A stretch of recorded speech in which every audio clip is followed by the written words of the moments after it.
Hello friends, बुकिफाई Hindi पर आप सभी का स्वागत है।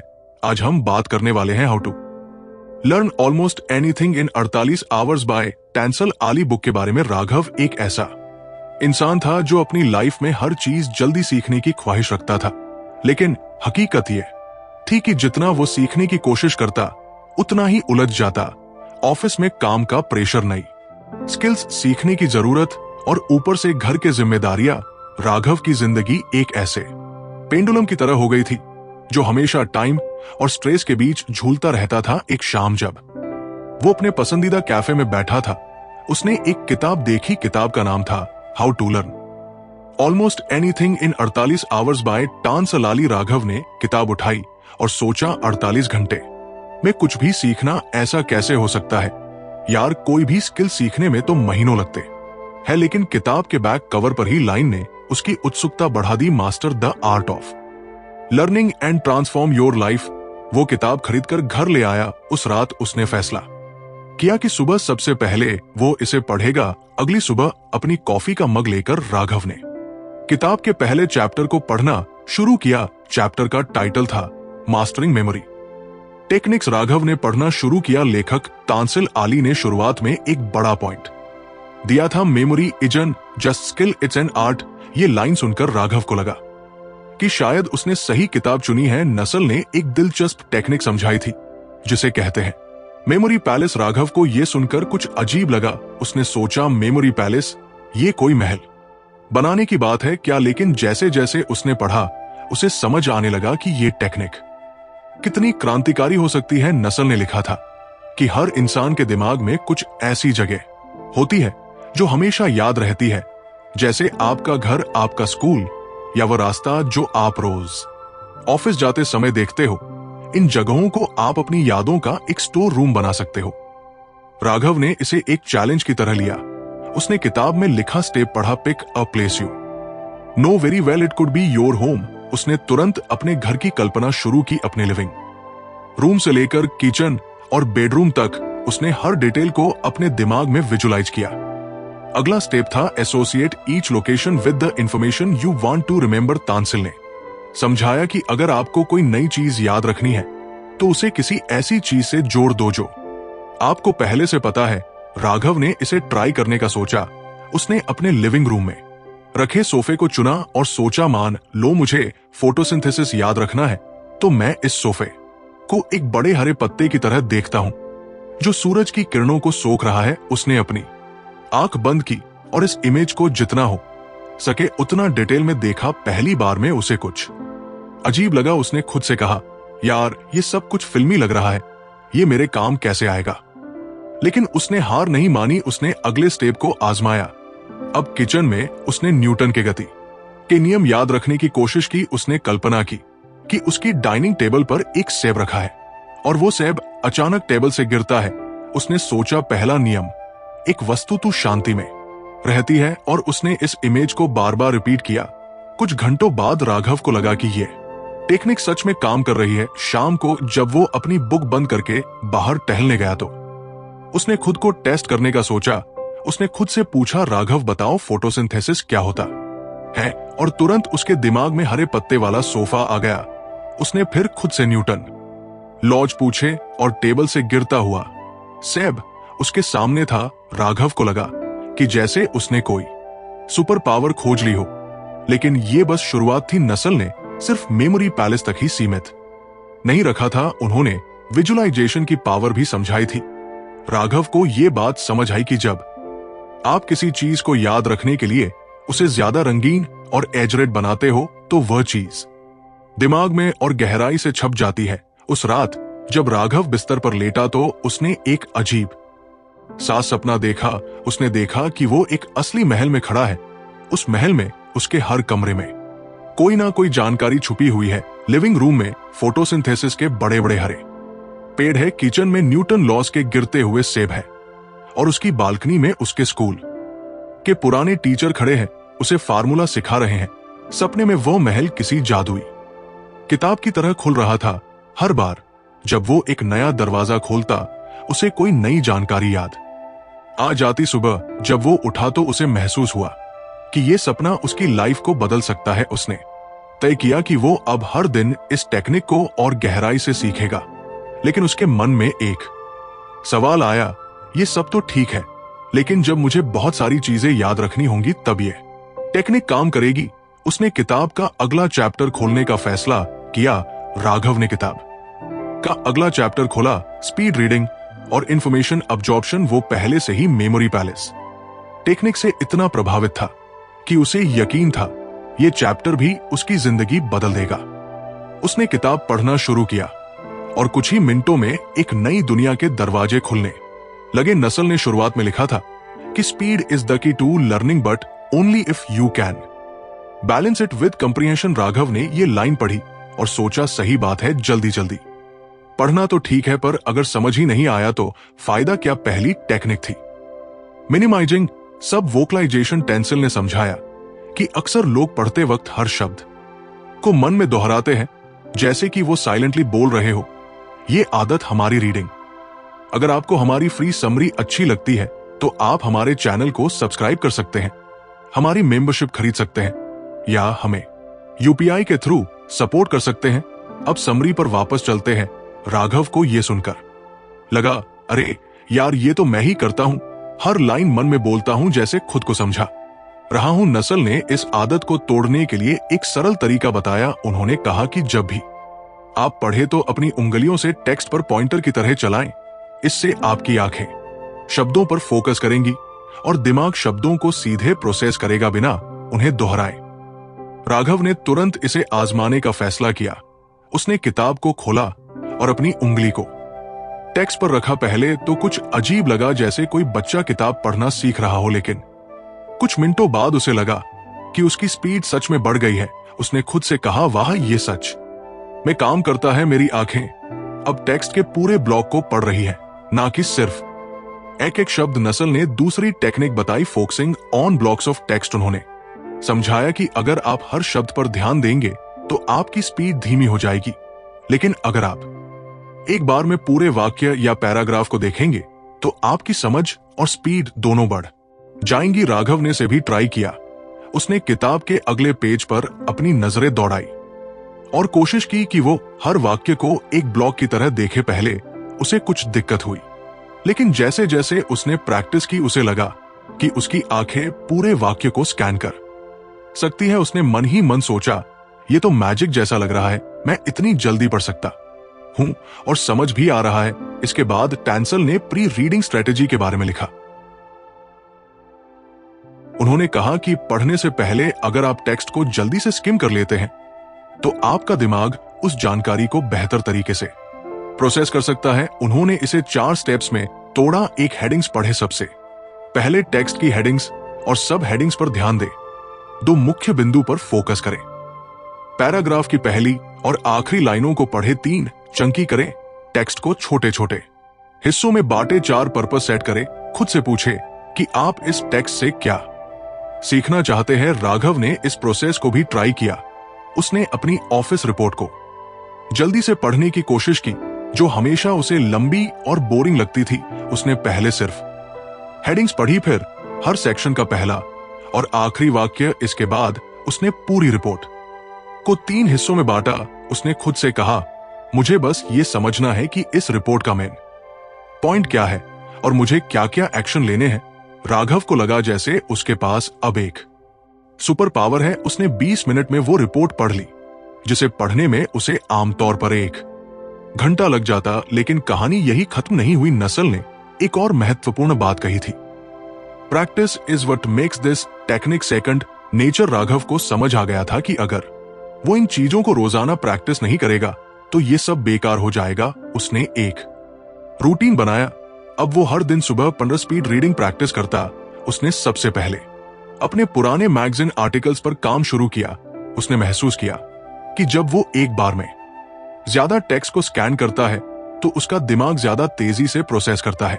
उसने अपने कमरे की दीवार पर एक पोस्टर भी लगा लिया जिसमें लिखा था, रीड फास्टर, अंडरस्टैंड बेटर। एक दिन जब वो ऑफिस में था, उसके बॉस ने उसे एक नई प्रोजेक्ट रिपोर्ट दी। रिपोर्ट 50 पेज लंबी थी। बॉस ने कहा, राघव, इसे आज ही खत्म करके बताओ कि हमें क्या करना है। पहले राघव कुछ घबरा गया, लेकिन फिर उसने खुद को शांत किया और सोचा, ये मेरे लिए परफेक्ट मौका है अपनी नई टेक्निक्स को आजमाने का। उसने रिपोर्ट को पहले स्किम किया, फिर उसने इसे 3 हिस्सों में बांटा, हर हिस्से की हेडिंग्स और मेन पॉइंट्स पढ़े और आखिर में उसने पूरे टेक्स्ट को ब्लॉक्स में स्कैन किया। सिर्फ 2 घंटे में उसने रिपोर्ट खत्म कर ली।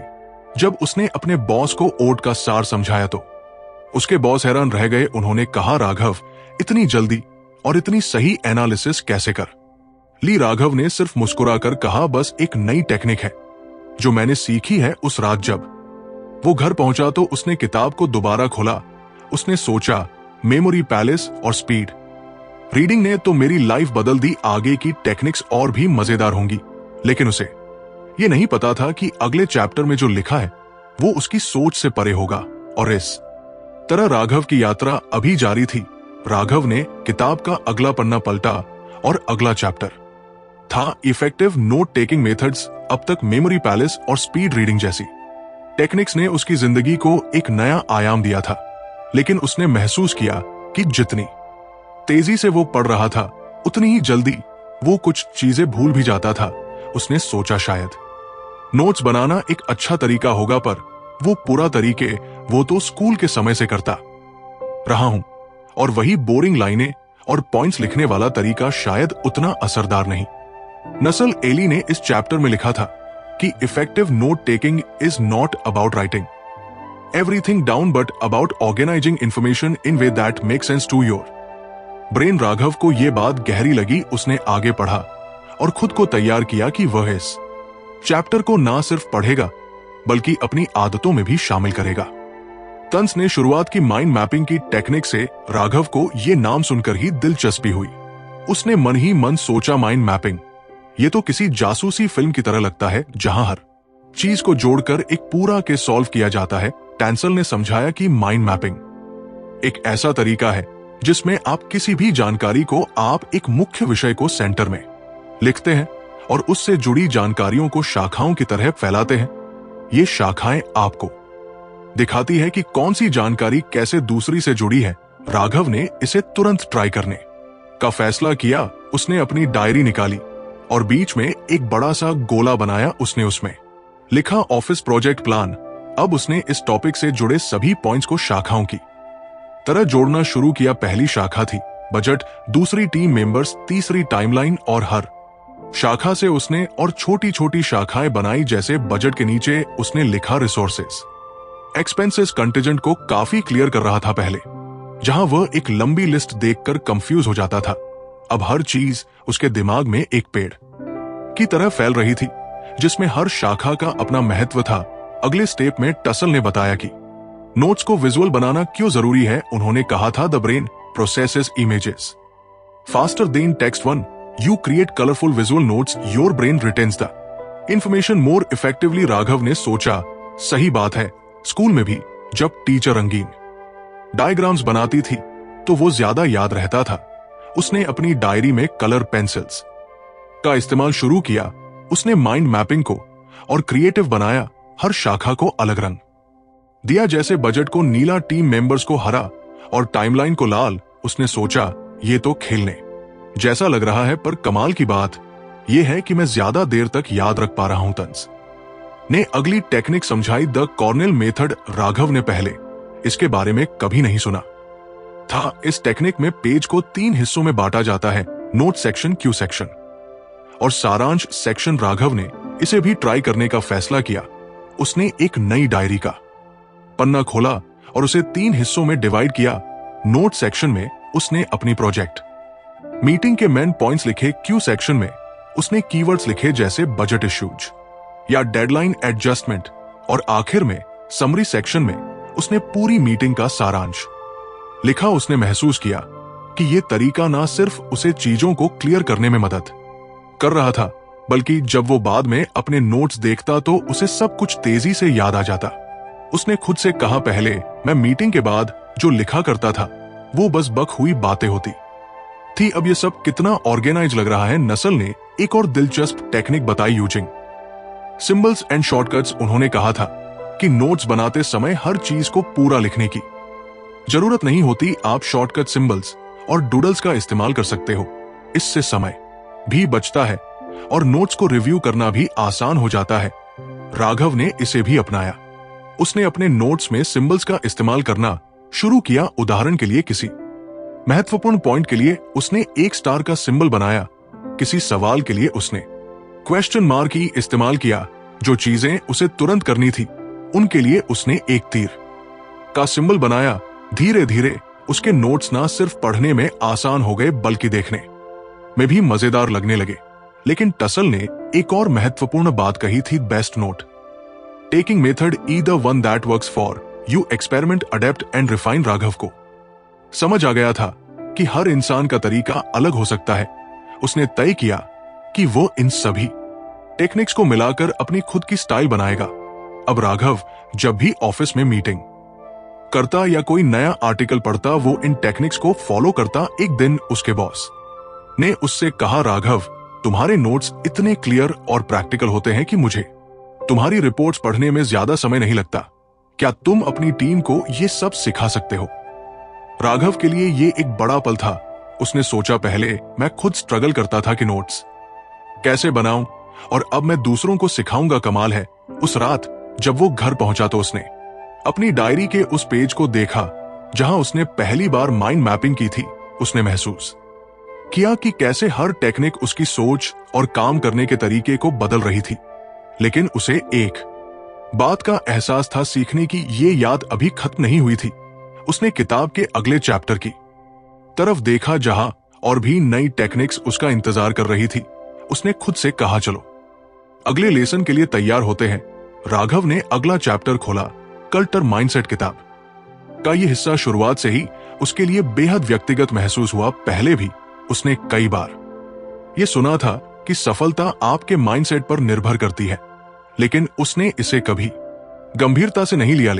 लेकिन अब जब वो अपनी जिंदगी और काम में बड़े बदलाव महसूस कर रहा था तो उसे लगा कि शायद यही वो गहरा सबक है जिसकी उसे जरूरत थी। नसल ने शुरुआत में लिखा था, your potential is not fixed, it grows with effort, dedication and a willing to learn. Raghav ने यह लाइन पढ़कर महसूस किया कि उसकी कई असफलताओं का कारण उसकी खुद की सोच रही है। वो हर बार ये मान लेता था कि कुछ चीजें उसके बस की बात नहीं है। उसने सोचा, कभी कभी तो मैंने बिना कोशिश किए ही हार मान ली थी, शायद मेरी सोच ही मुझे रोक रही थी। टैंसल ने बताया कि ग्रोथ माइंडसेट का मतलब है अपने दिमाग को इस तरह तैयार करना कि आप हर चुनौती को एक अवसर के रूप में देखें।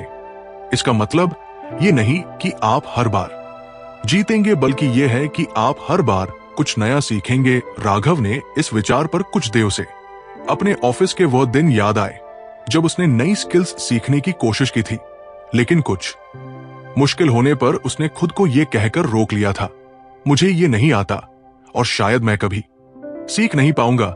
उसने अब महसूस किया कि वो खुद ही अपनी प्रगति को रोक रहा था। टेंसिल ने इस चैप्टर में बताया कि ग्रोथ माइंडसेट को विकसित करने के लिए सबसे जरूरी है कि आप छोटे छोटे हासिल करने लायक लक्ष्य, स्मॉल अचीवेबल गोल्स सेट करें। उन्होंने लिखा था, when you set small goals and achieve them, it reinforce your belief that you can improve. Raghav ने इसे तुरंत आजमाने का फैसला किया। उसने अपने दिन भर के कामों की लिस्ट बनाई और उसमें से एक आसान टास्क चुना, अपने ऑफिस की रिपोर्ट को बेहतर तरीके से प्रेजेंट करना। उसने सोचा, यह मुश्किल नहीं है, मैं इसे कर सकता हूं, बस मुझे कुछ ध्यान देना होगा। उसने अपनी डायरी में इसे एक लक्ष्य की तरह लिखा और दिन के आखिर में जब उसने इसे पूरा किया तो उसे एक छोटी सी खुशी महसूस हुई।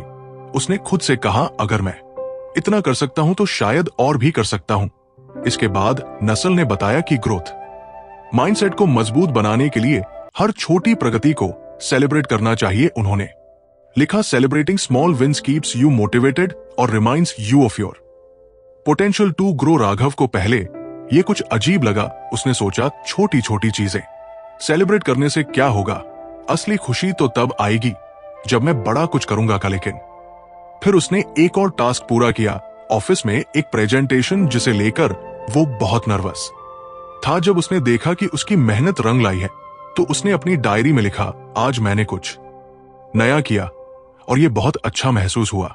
उसने महसूस किया कि खुद को सराहन से उसका आत्मविश्वास बढ़ रहा है, नस्ल ने एक और महत्वपूर्ण बात बताई, failures are not the end they are feedback. उन्होंने समझाया कि ग्रोथ माइंडसेट का मतलब है कि आप असफलताओं को एक सबक के रूप में देखें, ना कि एक हार के रूप में। उन्होंने लिखा, when something don't work out ask yourself what can I learn from this. Raghav को अपनी पिछली असफलताओं की याद आई। एक बार वो एक प्रमोशन के लिए इंटरव्यू देने गया था, लेकिन उसे नौकरी नहीं मिली। उस वक्त उसने खुद को कोसा था और कहा था, मैं इस लायक ही नहीं हूं। लेकिन अब उसने इस घटना को एक अलग नजरिए से देखना शुरू किया। उसने सोचा, शायद मैं उस वक्त तैयार नहीं था। अगर मैं उस इंटरव्यू से मिले फीडबैक को ध्यान में रखता तो शायद अगली बार बेहतर कर सकता।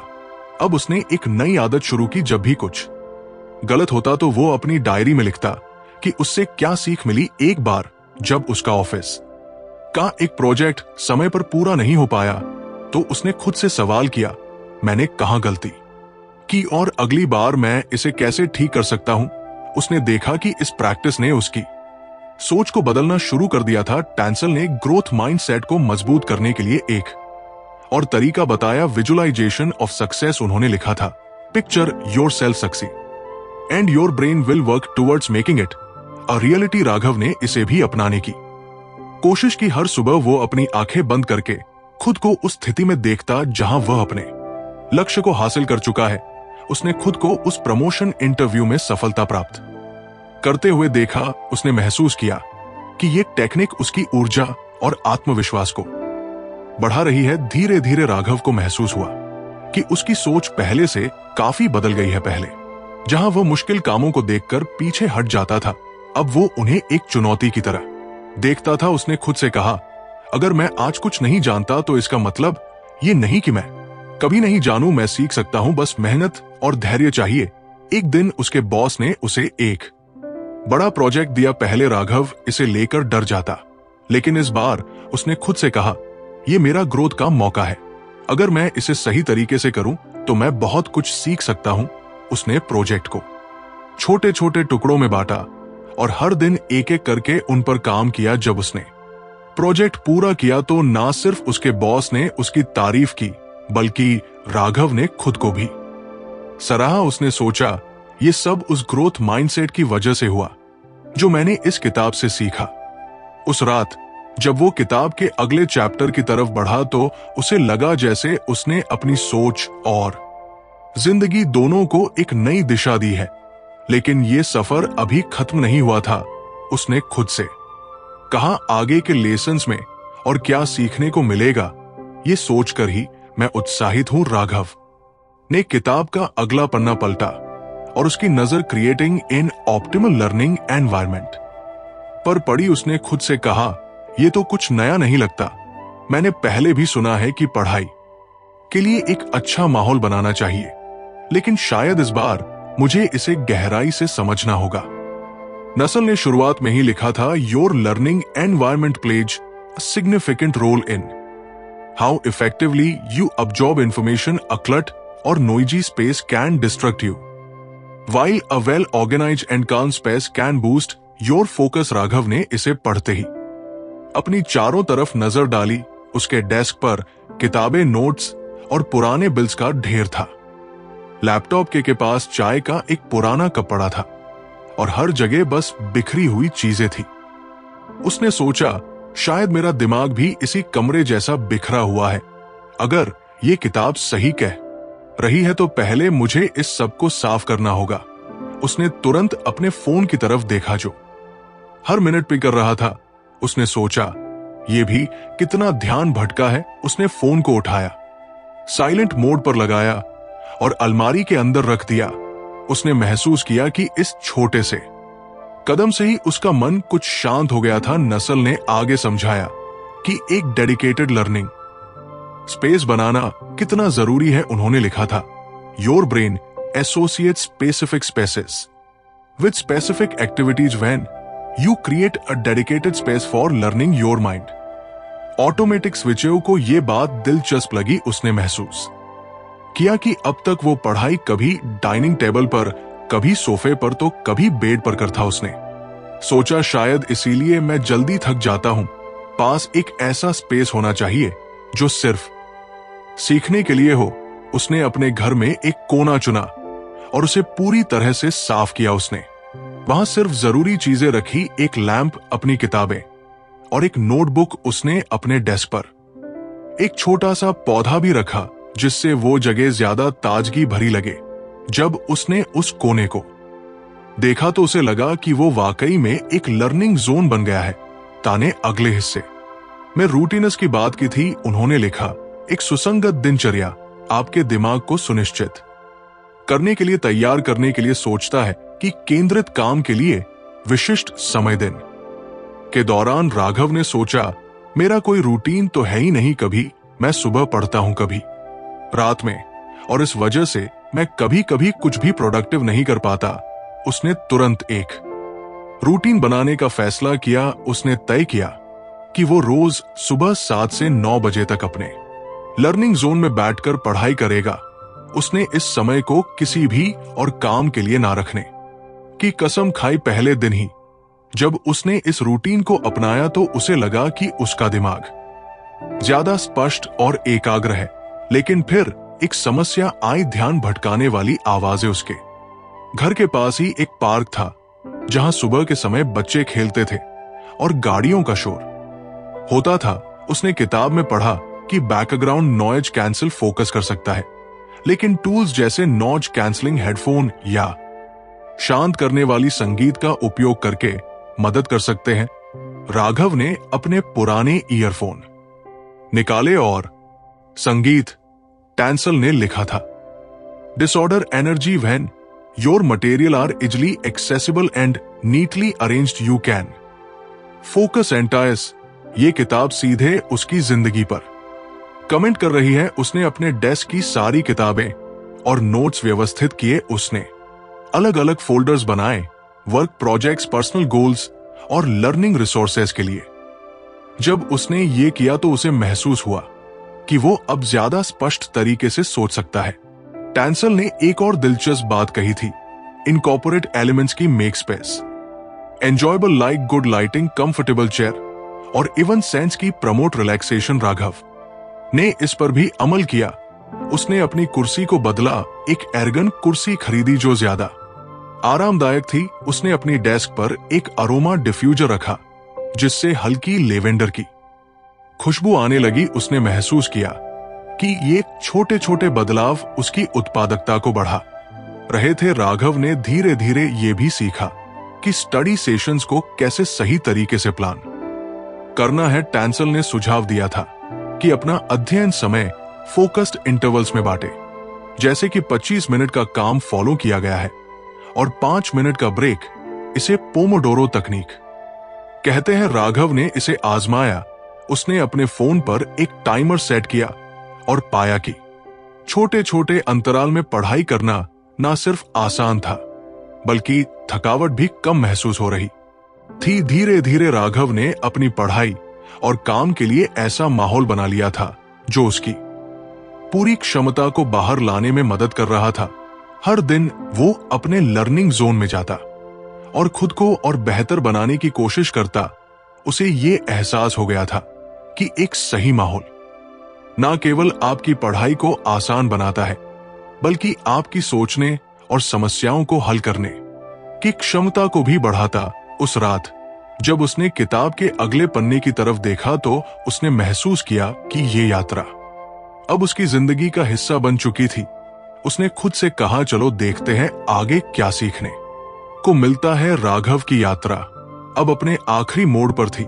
उसने किताब के हर अध्याय से बहुत कुछ सीखा था, मास्टरिंग मेमोरी टेक्निक से लेकर क्रिएटिंग इन ऑप्टिमल लर्निंग एनवायरनमेंट तक। हर सबक ने उसकी जिंदगी में कुछ नया जोड़ा था, लेकिन उसने महसूस किया कि ये सब सिर्फ शुरुआत थी। असली बदलाव तो तब होगा जब वो इन सब बातों को अपनी रोजमर्रा की जिंदगी में पूरी तरह लागू करेगा। उसने अपनी डायरी उठाई और अब तक सीखी गई हर चीज को लिखना शुरू किया। उसने सोचा, अगर मैं इसे सही से लिखूं तो मैं कभी नहीं भूलूंगा।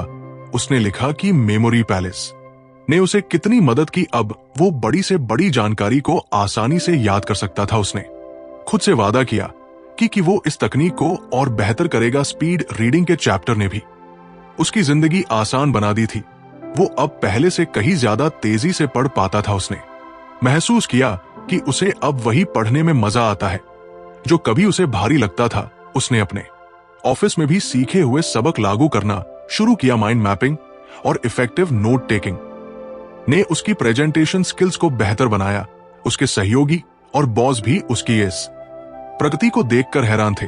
लेकिन राघव को सबसे बड़ा बदलाव अपने सोचने के तरीके में महसूस हुआ। ग्रोथ माइंडसेट ने उसे सिखाया था कि असफलता का मतलब हार नहीं होती। उसने अब हर चुनौती को एक नए अवसर की तरह देखना शुरू कर दिया। उसने महसूस किया कि उसकी क्षमता असीमित है, बस उसे हर दिन कुछ बेहतर बनने की कोशिश करनी है। उसके घर का वह कोना जिसे उसने लर्निंग जोन बनाया था अब उसका पसंदीदा स्थान बन गया था। हर सुबह जब वह वहां बैठता तो उसे ऐसा लगता जैसे वो अपनी खुद की दुनिया में आ गया है। एक ऐसी जगह जहां सिर्फ उसके लक्ष्य और उसकी मेहनत का राज चलता है। एक दिन उसने किताब का आखिरी पन्ना पढ़ा। वहां टांसल ने लिखा था, the true power of learning lies not in the techniques themselves but in the commitment to apply them consistently। ये लाइन पढ़कर राघव को एहसास हुआ कि सीखना एक निरंतर प्रक्रिया है, ये कभी खत्म नहीं होती। उसने किताब को बंद किया और उसे बड़े प्यार से अपनी शेल्फ पर रखा। उसने एक गहरी सांस ली और सोचा, इस किताब ने मुझे सिर्फ सीखने का तरीका नहीं सिखाया बल्कि जीने का तरीका भी सिखाया है। राघव अब पहले से कहीं ज्यादा आत्मविश्वास और प्रेरित था। उसने तय किया कि वो अपनी इस यात्रा को यही खत्म नहीं करेगा। उसने खुद से वादा किया कि वो जो भी सीखेगा उसे दूसरों के साथ भी साझा करेगा और शायद एक दिन वो खुद भी एक किताब दिखेगा जो किसी और की जिंदगी बदल सके। राघव की यात्रा एक ऐसी किताब से शुरू हुई जिसने उसकी सोचने, सीखने और जीने का तरीका बदल दिया। उसने सबसे पहले सीखा कि याददाश्त को कैसे मजबूत बनाया जाए। मास्टरिंग मेमोरी टेक्निक्स ने उसे बताया कि कैसे जानकारी को एक मेमोरी पैलेस में संगठित किया जा सकता है। उसने सीखा कि किसी भी नई जानकारी को पहले से परिचित चीजों के साथ जोड़ने से उसे याद रखना कितना आसान हो जाता है। राघव ने इस तकनीक को अपने काम और निजी जीवन में अपनाया।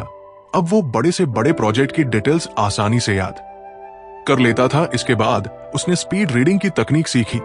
उसने समझा कि जल्दी पढ़ने का मतलब सिर्फ पन्नों को तेजी से पलटना नहीं है बल्कि जानकारी को प्रभावी ढंग से ग्रहण करना है। उसने सब वोकलाइजेशन यानी शब्दों को दिमाग में दोहराने की आदत को कम किया। उसने ने बड़े पैराग्राफ को छोटे छोटे भागों में पढ़ना और टेक्स्ट को स्किम करना शुरू किया। इससे उसका पढ़ने का समय कम हुआ और समझने की क्षमता बढ़ी।